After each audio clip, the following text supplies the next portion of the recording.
on positive food, our Chief Minister and government. Within the swearing-in ceremony, within the 24 hours of swearing-in ceremony, he signed 2 files. ఒకటి ఆరోగ్యశ్రీ, ఇంకోటి మహాలక్ష్మి. దానిలో సరే ఇంకా కొన్ని ఉండొచ్చు. తర్వాత ఇంకోటి కూడా వాళ్ళు ఒక ప్రకటన కూడా చేశారు. ఫైల్పై సంతకం కూడా as per my knowledge is concern 6 హామీలకు కూడా చట్టబద్ధత తీసుకురావడానికి ఒక ఫైల్ పై కూడా సంతకం చేశారు. ఇంకా 100 రోజులు టైం ఉంది దానికి. ఈ లోపు I think again you will call assembly meeting and in that meeting what ever plan you have in mind just you will put forth for voting.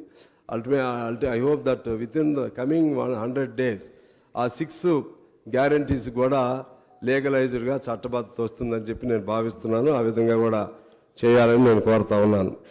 అలాగే ఇప్పుడు ఈ కొత్త ప్రభుత్వం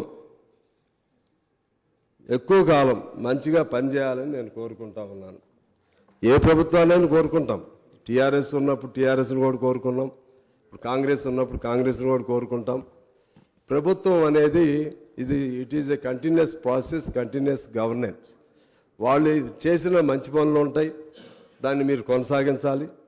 వాళ్ళు చేయలేనటువంటి పనులు ఏమన్నా, మంచి పనులు చేయలేకపోతే వాటిని మీరు టేకప్ చేయాలి.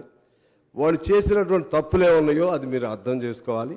ఆ తప్పుల్ని చేయకుండా మీరు ముందుకు వెళ్లాల్సిన అవసరం ఉంది. ఇందాక లాంగ్ డిస్కషన్ జరిగింది. గత అనేక సంవత్సరాలు, 50 ఏళ్ల చరిత్ర, మళ్ళీ ఈ 10 ఏళ్ల చరిత్ర దేన్ని పారామీటర్గా తీసుకోవాలనేది.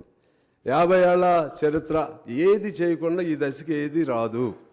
అది నేను weather that was Congress government are Janata government or any other government, అది ఒక ఫుట్టింగ్, అది ఎప్పటి నుంచో అలా చేసుకుంటూ వస్తుంది. దానిపైనే ఆధారపడి కొత్త గవర్నమెంట్ ఇంకొన్ని నిర్మిస్తూ ఉంటుంది.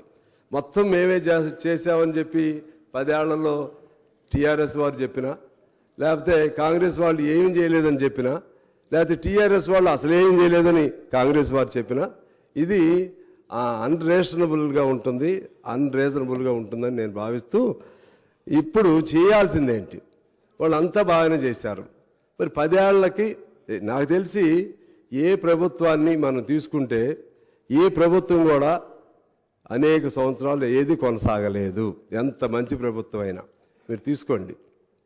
ఎన్టీ రామారావు గారి ప్రభుత్వం కొనసాగలేదు, కాంగ్రెస్ పార్టీ ప్రభుత్వం కొనసాగలేదు, ఈవెన్ మా కమ్యూనిస్టుల ప్రభుత్వం ఉన్నటువంటి పశ్చిమ బెంగాల్లో కొనసాగలేదు. మీరు ఏ స్టేట్ అయినా, you take any state, no party continued for several years, 1 or 2 terms or 3 terms, if not 4 terms.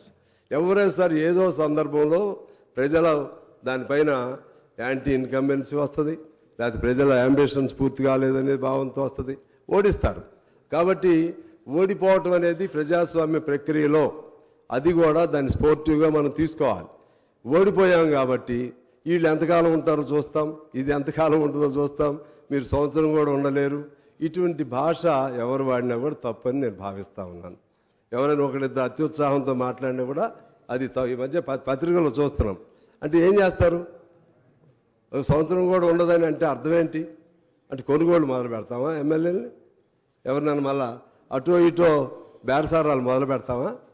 అది ప్రజాస్వామ్యానికి కొన్ని తీసుకురాదు. అటువంటి పదాలు వాడకూడదు. ఎందువల్లంటే మహామౌలికే ఓటమి తప్పలేదు.